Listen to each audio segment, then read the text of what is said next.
2010년 열정적인 니시 아차리아는 워싱턴 DC에 도착했다. 26개 연방기관 및 500여 개 대학과 협력하여 1억 달러의 자금을 분배하는 업무를 담당하게 된 아차리아. 그는 종일 메시지가 오가는 스마트폰을 들고 다녔다. 어느 화요일 아침 그가 출근하자마자 들은 소식, 컴퓨터 바이러스 때문에 부서 전체의 네트워크를 끊어야 한다는 것이었다. 국토안보부가 외국발로 의심되는 바이러스의 공격 경로를 추적했고 사무실 컴퓨터뿐 아니라 보안상의 이유로 모든 직원들의 개인 이메일 사용이 금지되었다. 그리고 이 정전은 6주간 지속되었다. 아차리아의 직무는 회의가 잦았고 모든 일정을 이메일로 조정하고 있었다. 갑작스럽게 찾아온 이메일 상실. 하지만 정말 놀라운 사실은 그 기간 그의 일이 중단되지 않았다는 것이다. 오히려 그는 자신이 일을 더 잘하게 되었다는 사실을 깨달았다. 무언가 간단히 이메일로 물어볼 수 없게 되자 사무실에서 나가 당사자를 만나게 되었죠.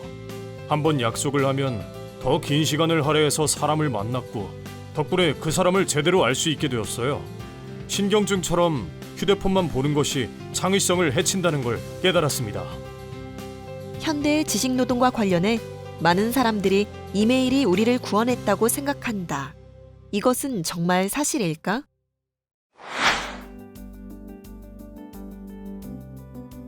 오랜 기간 이메일이 파괴하는 양상을 연구한 칼 뉴포트는 신속한 의사소통이 때로 우리를 방해하고 집중하기 어렵게 만든다고 말한다.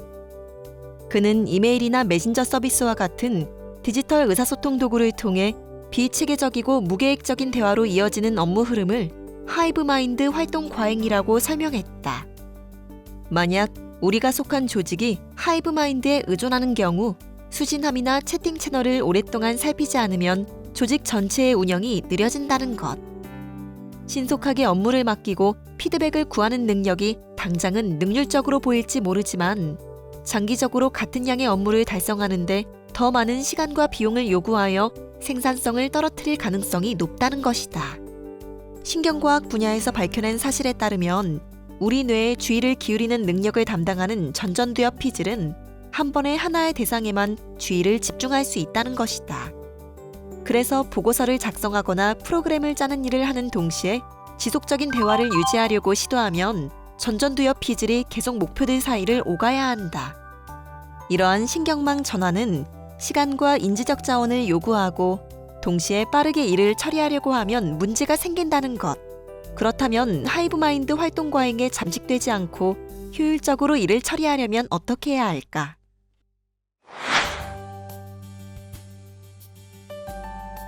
(2019년) 가을 월스트리트 저널에 독일 회사에 관한 기사가 실렸다.